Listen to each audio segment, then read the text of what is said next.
다 너무너무 허물이 많았어요. 사사들의 면면을 보면 리더이긴 하지만 리더로서의 책무라든지 리더로서의 성실감이라든지 리더로서의 존경심을 받을 수 있는 사사들이 별로 없어요. 기드온 정도? 하여간에 사사는 굉장히 하나님이 사용을 하셨지만 굉장히 이렇게 존경받지 못했던 부분은 분명해요. 사사기의 역사의 사이클 이런 구조를 갖고 있어요. 하나님의 백성이 은혜 가운데 살다가 범죄해요. 그리고 막 고통 가운데 있어요. 그러면 회개해요. 그럼 하나님의 사사들을 보내서 또 회복시켜줘요. 그러면 또 범죄해요. 또 살려달라 그래요. 그러면 하나님 또 사사들을 또 보내셔요. 그러면 또 범죄해요. 우리의 인생의 사이클하고 똑같아요. 여러분, 그래서 전도서에 보면 이런 말씀 기억나시나요? 해 아래 새 것이 없습니다. 그 당시의 사람이나 오늘의 사람들이나 별반 다르지 않아요. 지구상에 살아가는 사람들의 삶의 스타일은 다 비슷비슷해요. 자, 이제 모세를 위해서 여호수아가 가나안 땅에 입성을 했어요.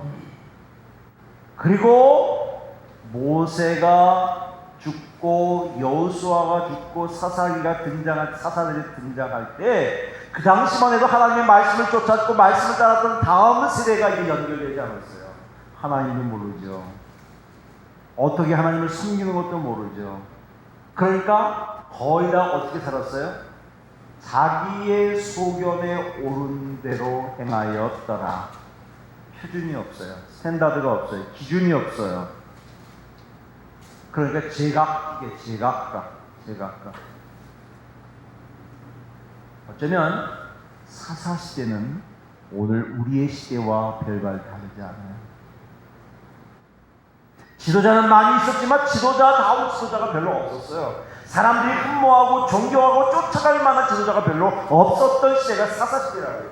그런데 놀라운 사실은 그들이 개인적으로도 집단적으로도 민족적으로 타락했지만 하나님은 그렇게 형편없고 부족한 사람들을 통해서도 하나님의 구원의 역사를 이어갔다고요. 참 신기하죠? 저는 이 사사기를 묵상하다가 이런 하나님께서 은혜를 주셨어요. 그러니까 오늘 우리 시대도 너무너무 부족하고 허물 많고 죄악 많고 형편없는 인생이지만 이런 것들을 통해서도 하나님의 역사를 이어간다는 아주 신락 같은 희망을 보기도 합니다. 여러분, 우리에게 어느 한쪽 제대로 된 게 없어요. 인격적으로나 영적으로나 감정적으로나 육체적으로 다 병들고 꼬부라지고 상처투성이고 아픔투성이고 그러한 것들이 우리들의 모습인데 하나님은 이러한 것들을 통해서 하나님의 구원 역사를 이루어간다. 여러분, 사사기를 읽으면요 무지무지한 성적 타락이 나타나요. 폭력, 강간, 학살, 잔인무도와 겉모술수, 정말 입에 담기 흉악하고 더러운 것들이 너무너무 많아요. 사사기 각자 21장까지 나타나는 그 전체적인 흐름에서 하나님은 어떻게 이렇게까지 사람들이 타락할 수 있고 이렇게까지 무너질 수 있고 이렇게까지 형편없이 될 수 있을까라는 생각이 들어요. 그런데 하나님 그 가운데도 하나님의 구원 역사를 이루시더라고요.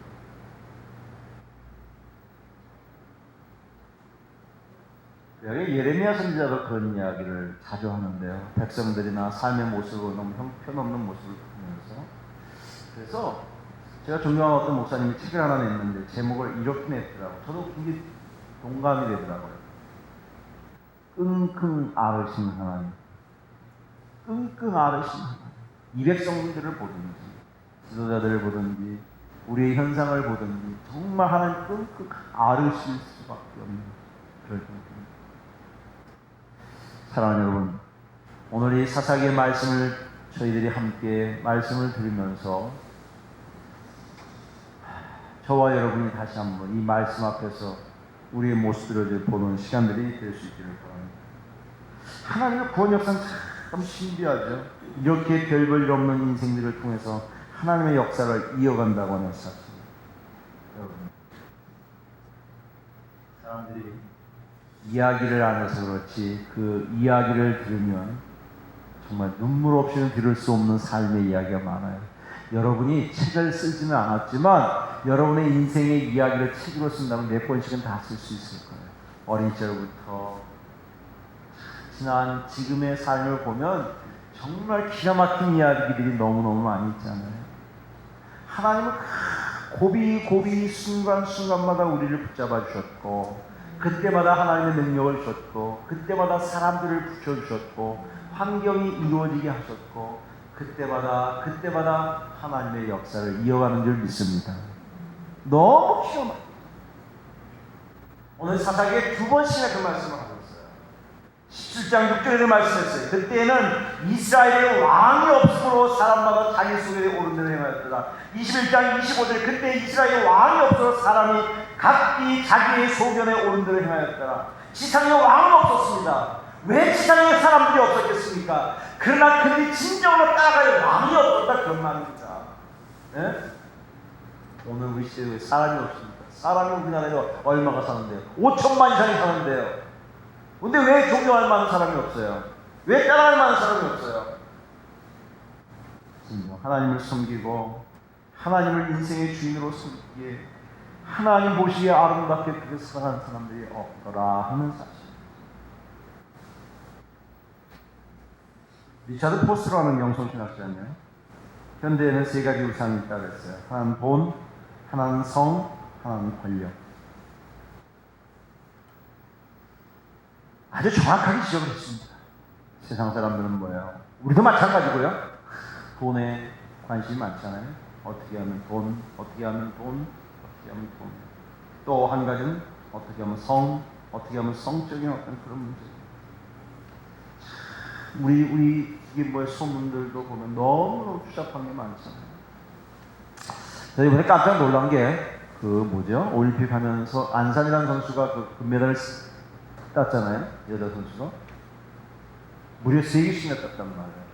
근데 뭐 이상한 무슨 뭐 페미니즘이라고 그 여성 우월주의자 뭐 약간 그런 쪽에서, 근데 댓글을 무슨 뭐 머리를 짧게 깎은 게 무슨 뭐 그런 쪽의 시각을 보고 수십만 명이 댓글을 달았고 수십만 명이 거기에 대한 뭐 자기의 의견들을 내놓고 했다는 이야기를 이렇게 좀 보면서 이게 좀 정상적이진 않다. 정상적이진 않다. 그런 생각이 참 많이 들었어요. 그렇게 그게 이렇게 문제가 되고 이야기거리가 될 화두가 될 수 있는 건가 하는 생각이 들었고요.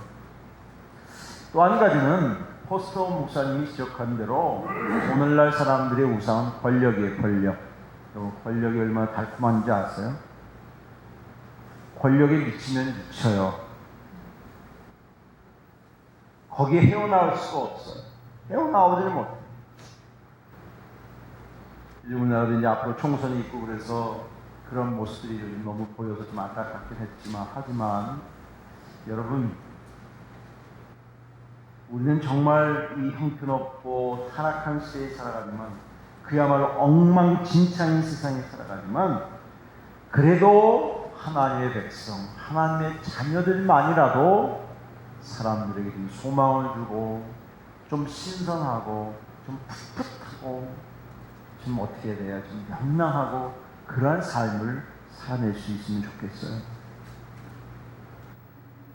저희 말씀을 준비하다가 바울이 디모데에게 했던 권면의 말씀을 기억했어요.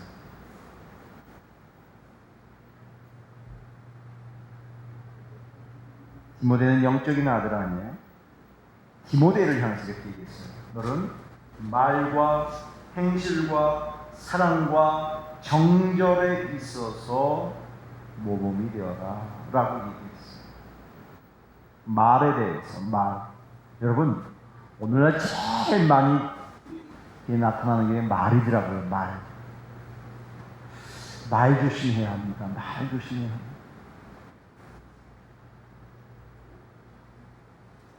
여러분, 말이 얼마나 중요해요. 우리 선인들도 말에 대한 이야기를 많이 했고, 특별히 성경에 보면 잠언을 보든지 야고보서에 보면 말에 대한 이야기를 얼마나 많이 했는지 몰라요. 말을 뭐라고 얘기하냐면 쉬지 않는 악이라고 했어요. 무서운 독이라고 했어요. 모든 범죄의 시작을 말했어요. 이 혀가, 이 말이. 여러분 정말 말을 잘해야 돼. 우리 말이 이런 말 아달고 어달다 그러잖아요. 여러분 무슨 이상한 세계 같은 거 하지 마세요. 안 하는 게 제일 좋아요. 이 우리 흔히는데 이거 당신에게만 꼭 하는 거야. 당신에게만 하는 거야. 또 사람한테 이건 당신에게만 하는 거야. 또 하는 거 이거 당신. 얘기 다 해놓고 뭐 당신에게만 한다 그래요. 다 알고 있는데 이 말을 찾는 것도 어렵잖아요. 어렵잖아요. 대단히 어렵잖아요. 그 하고 싶어 근질근질하잖아요. 막 그냥 막 잠을 못 자잖아요. 막 그 얘기하고 싶어가지고 말이라는 게 얼마나 근데 그런 말들 대다수의 말 8, 90% 다 좋은 말은 아니잖아요. 흉보고 누가 어땠다고 뭐가 어땠다는 거고 그런 이야기 아니에요.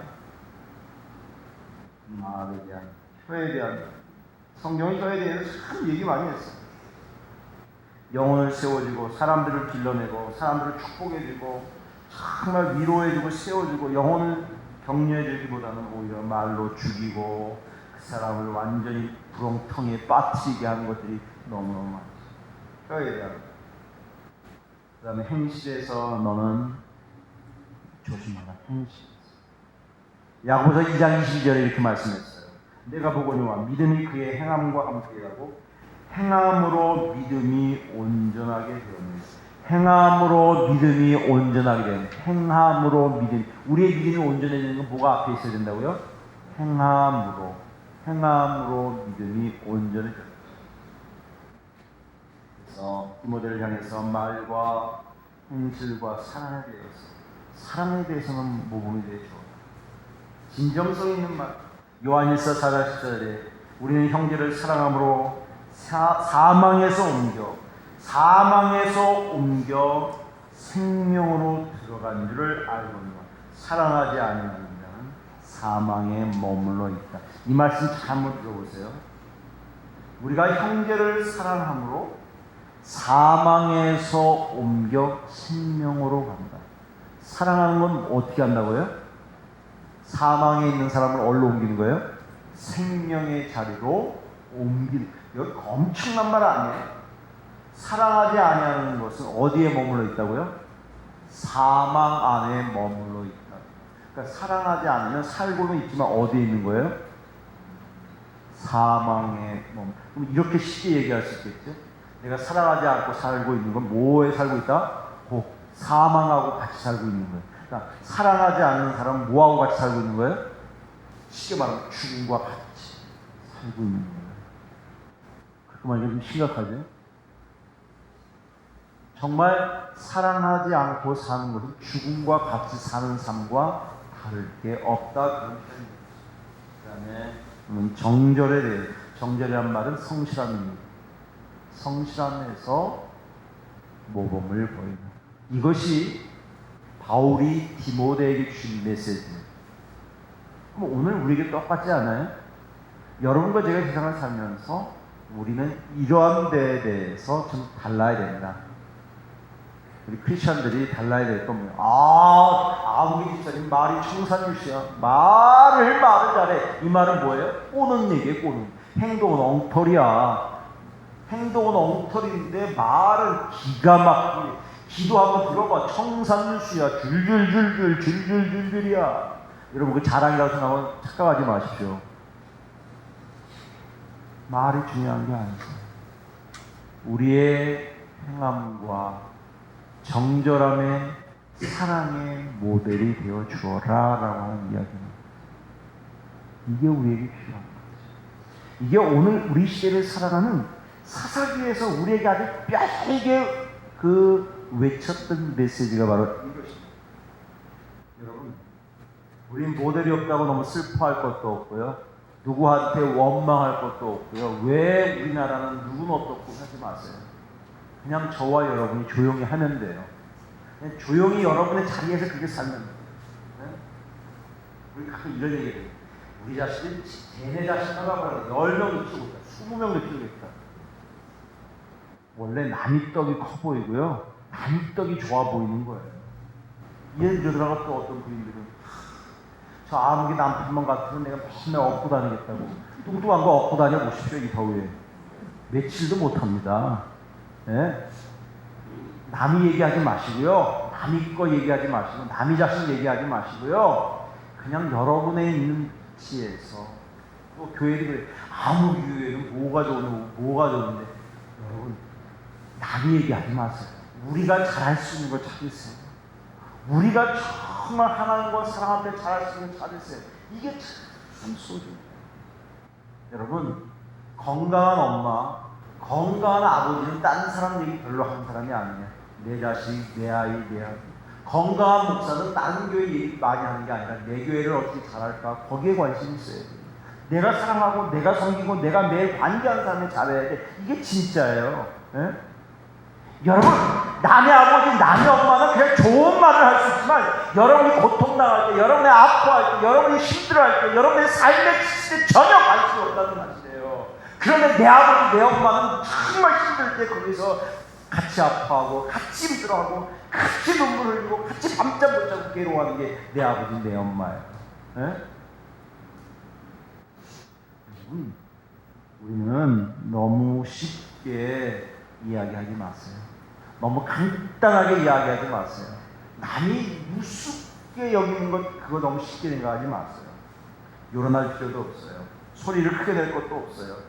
그저 묵묵하게 내 자리에서 내 위치에서 내가 해야 할 빛의 모습을 드러내면 돼요. 왜 사사시대에 지도자가 없었겠어요? 왜 사람들이 없었겠어요? 백성들이 존경하고 흠모할 만한 사람이 없었어요. 진정으로 마음으로 따르는 지도자가 없었어요. 그러니까 사람들이 뭐예요? 그래, 네 멋대로 해. 여러분 이 말이 굉장히 무서운 말입니다. 너 마음대로 해. 이 말이 굉장히 저주의 말입니다. 좋은 말이 아니에요. 우리 가끔가다 뭐 하다 보면 어른들이나 누가 부모님이나 너 이제 마음대로 해. 이 말은 무슨 말이에요? 치우게 하는 말이에요.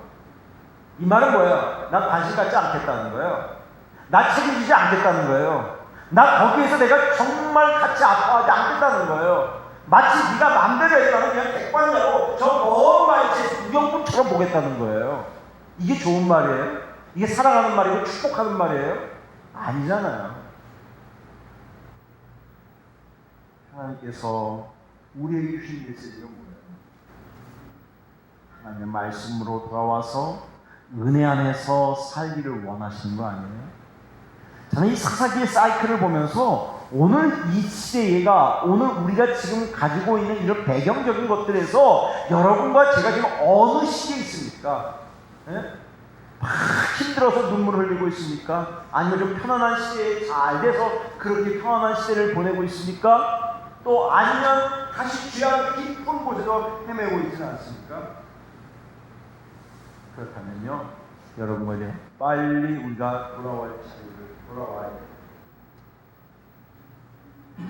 죄악 중에서 헤매고 고통당하고 힘들어하는 이 자리에서 빨리 하나님의 구원 자리로 돌아와야 돼요. 우리가 범죄할 때는요, 다른 사람의 이야기를 듣지 않아요. 내 고집만 세워요. 내 교만함만 세워요. 그리고 자기 의의만, 나는 잘났다고 하는 자기 의의만 자꾸 강조하고 싶어요. 다른 사람의 말이 들어오질 않아요. 다른 사람의 권면이 들어오질 않아요.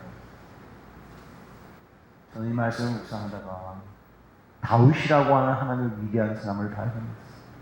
다윗이 왜 위대했는가? 왕이었기 때문에, 노래와 찬양과 시편을 잘 썼기 때문에, 오랫동안 통치했기 때문에, 물론 그 다윗의 치적이긴 해요. 그러나 다윗의 가장 중요한 면모는 뭐냐면, 그가 연약하고 실수하고 넘어졌을 때 죄를 인정했고, 나단 선지자가 와서 그 죄에 대해서 고발했을 때 하나님 앞에 무릎을 꿇었고, 그러므로 이제 다시 하나님 앞에 설 수 있었기 때문에 다윗이 위대한 사람이에요. 그래서 주님이 뭐라고 표현했냐? 다윗은 내 마음에 합한 사람이다. 다윗이 인격적으로 완전한 사람이 아니에요. 그가 어때요? 그 사랑하는 장수의 아내를 겁탈한 사람 아니에요. 예? 그 내용이 시편 52편 아니에요. 나단 선자 앞에 있을 때 그가 정말 통회하면서 기도했던 거 아니에요. 내가 범죄했다고, 내가 하나님 앞에 잘못했다고. 시편 52편 17절에 하나님을 구하시는 상하시느니라. 하나님을 사랑하고 통회하는 마음을 주께서 멸시하지 아니었다. 다시 말하면 그 죄를 인정했고 죄에 대해서 회개했고 그거에 대해서 정말 기도했어요. 우리가 가끔가다 그냥 지나친 거 이래요. 뭐 잘못해놓고 실수해놓고 형편없애놓고 나 회개한다고 회개했으니까 다 돼서 천만의 말이죠. 그건 회개가 아니에요. 그렇게 잘못하고 실수하고 고통의 순간에 내가 하나님 앞에 정말 가슴앓이 하는 거예요. 내가 그렇게 정말 척사라는 게 하나님 앞에 교회 앞에 지도자 앞에 이렇게 잘못했다고 내 가슴 속에 있는 그 고통의 시간들을 갖는 과정이 필요해요. 그거 없으면 회개했으면 끝났다고요? 그럼 되겠네요. 한번 꽝 쳐놓고 미안해 잘못했어 아무도 안 할게 끝이겠네요. 아니에요. 이건 정말 해결되는 거예요. 그 선명한 죄를 대가를 받아야죠. 그 시간들을 보내야죠. 그리고 내가 철저히 자각하고 인정하고 이제 이렇게 안 하겠다라고 하는 결단의 모습을 통해서 회개하는 거예요. 여러분 우리 너무 쉽게 너무 그렇게 해요. 그러면 안 되잖아요. 그게 하나님의 방법이 아니잖아요. 여러분 능력이 있는 것은 말이죠. 하는 게 아니에요. 어깨에 힘을 주고 뭐 돈을 많이 루이스되고 내가 이 정도야 이게 아니에요. 정말 능력 있는 사람은 그게 아니고요. 하나님과 사람 앞에 철저하게 자기 자신을 보고 내 가련한 모습을 보고 내 형편없는 모습을 보면서 하나님의 도움이 없으면 안 돼요. 하나님 살려주세요. 하나님 다시 한번 내가 기회를 주시면 내가 이렇게 할게요. 이런 사람이 정말 회개하는 사람이에요. 다윗이 그렇게 했단 말이에요. 그렇기 때문에 다윗이 위대한 성공이 된 거예요. 그렇기 때문에 하나님 앞에 위대하게 쓰임을 받은 거예요. 그렇기 때문에 그 많은 수많은 시간들을 이겨낼 수 있었던 거예요. 번일의 진정을 인정해 준 거예요. 그것이 다윗의 했던 일 아니에요. 그래서 우리 주 예수 그리스도가 다윗의 뿌리에서 오신 거 아니에요. 이건 굉장히 중요한 역사적인 의미입니다. 오늘 이 시대의 아픈 유형은 뭐예요? 자정 능력이 없잖아요. 자정 능력을 상실해버렸어요. 스스로 깨끗해질 수가 없어요. 이것이 우리 시대의 고민이죠. 여러분 무엇으로 좀 회복할 수 있을까요? 사람들은 교육을 좀 잘 받으면 교육 우리 한국이 교육해서 이 정도 된 것만은 분명해요. 근데 너무 허점이 많잖아요. 너무 허점을 많이 보였잖아요. 우리 자신의 자정 능력이 갖추기 위해서 필요한 게 뭐냐면 다시금 진정으로 하나님의 말씀 앞에 돌아와야 돼요. 역대하 5장 11절 14절에 있는 말씀 집에 가서 꼭 찾아보십시오. 역대하 5장 11절 14절 내 이름으로 일컫는 내 백성이 그들의 악한 길에서 떠나 스스로 낮추고 기도하여 내 얼굴을 찾으면 내가 하늘에서 듣고 그들의 죄를 사하고 그들의 땅을 고칠지라. 악한 길에서 떠나. 여러분 우리가 자정 능력을 가지려면 세 가지를 해야 되는데 첫 번째는 한번 크게 한번 따라서 합시다. 악한 길에서 다시 한번 악한 길에서 떠나야 합니다. 시편 1편에 뭐라고 표현했죠? 복 있는 사람은 악인의 길에 서지 아니하니 죄인의 길에 서지 아니하니 오만한 자의 자리에 앉지 아니하고 이걸 한마디로 읽으면 악한 길에서 어떻게 하라고요? 떠나라고. 하나님께서요 하나님의 사람을 계속해서 악한 곳에 떠나게 하셨어요. 그 대표적인 사람은 누구예요? 아브라함. 그 대표적인 사람은 누구예요? 요셉. 형들의 미움 떠났죠. 대표적인 사람은 누구예요? 야곱. 떠났어요. 어디서 떠난 거예요? 그냥 이쪽에서 이쪽으로 옮긴 게 아니라 죄악의 땅에서 떠났습니다. 여러분들 제가 자정적인 능력이 생기기 위해서 어디서 떠나야 돼요? 죄악의 자리에서 떠나야 돼요. 죄악의 자리에서 떠나야 돼요. 두 번째로 낮춰야 돼요. 스스로 낮춰야 돼요. 이 작업이 없으면 이 작업이 낮추는 작업이 없으면 결코 하나님 사용할 수 없어요. 결코 사용할 수 없어요.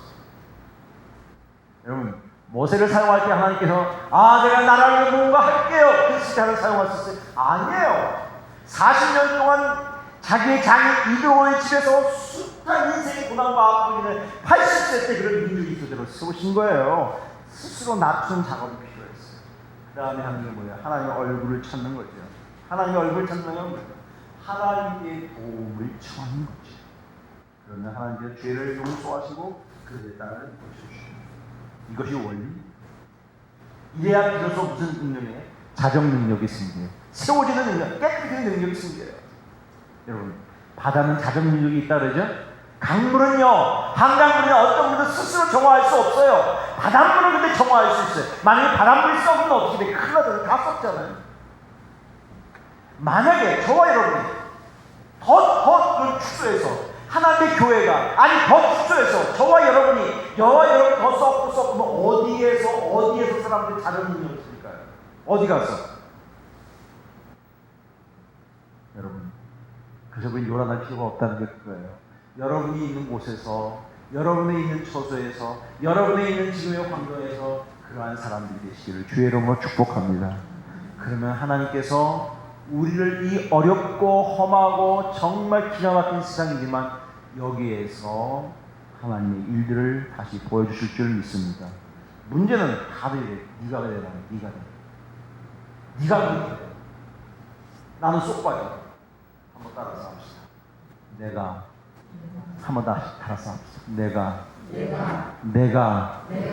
내가 다시 서야 합니다. 누가 서야 된다고요? 우리 아들만 쓰면 우리 집이 돼.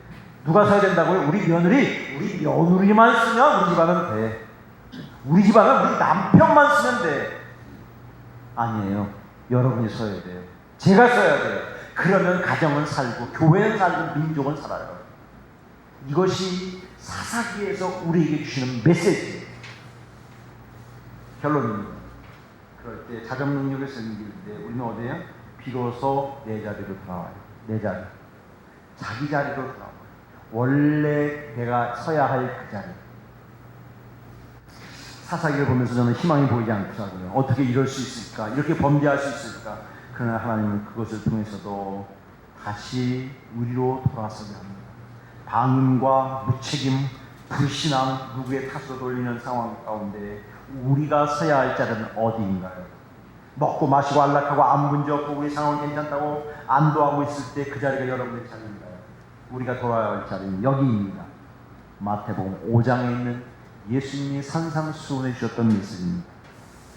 심령이 편안한 자는 친구이 그리 될 것이요 애통하는 자는 위로를 받을 것이요 온유한 자는 땅을 기업으로 받을 것이요 의에 줄이고 목마른 자는 배부를 것이요 긍휼히 여기지 않은 긍휼을 받을 것이요 마음이 청결한 자는 하나님을 볼 것이요 화평케 하는 자는 하나님의 아들이라 일컬음을 받을 것이다. 의를 위하여 핍박받는 자는 천국이 저희 것입니다. 여러분, 주님의 자리로 돌아오는 것이 여러분의 돌아설 자리입니다. 예수님께서 이 마태복음 5장에 하셨던 그 순결함으로 돌아오는 것, 예수님의 산상수훈에 하셨던 그 자리가 저와 여러분이 서야 할 자리인 줄 믿습니다. 저와 여러분이 그 자리로 돌아섰습니다. 여러분의 소견대로 인생을 사는 게 아니라 하나님이 원하시는 그 길을 갈 수 있는 우리 공동체가 되시기를 주의 이름으로 축복합니다. 기도하겠습니다. 오늘 주신 말씀을 통해서 함께 기도하기를 원합니다. 하나님, 우리 모두는 다 자기의 소견이 옳은 대로 행하기를 원합니다. 나도 그렇게 그 길을 갔습니다. 그러나 하나가지만 저희들 말씀이 우리의 기준이 되게 하시고 말씀 안에서 말씀을 사랑하며 말씀을 붙잡고 살아낼 수 있는 힘과 능력들을 허락하여 주시옵소서. 어려운 가운데 있는 이들, 삶에 지친 이들, 고단해서 어찌해야 좋을지 모르는 이들에게도 그 말씀이 우리의 힘과 능력이 되게 하여 주옵기를 원합니다. 성령님 몸된 교회를 통해 놀라운 일들이 계속되게 하시고 이 어려운 가운데 구원 사역을 이루시는 하나님, 그 구원의 빛을 보게 하여 주시고 성령의 능력 가운데 함께 하옵소서. 이제는 우리 주 예수 그리스도의 은혜와 우리 아버지 하나님 넘치도록 크신 사랑과 보혜사 성령님의 위로와 교통하신 역사가 우리 모두 가운데 함께 계시옵기를 간절히 축원하옵나이다. 아멘.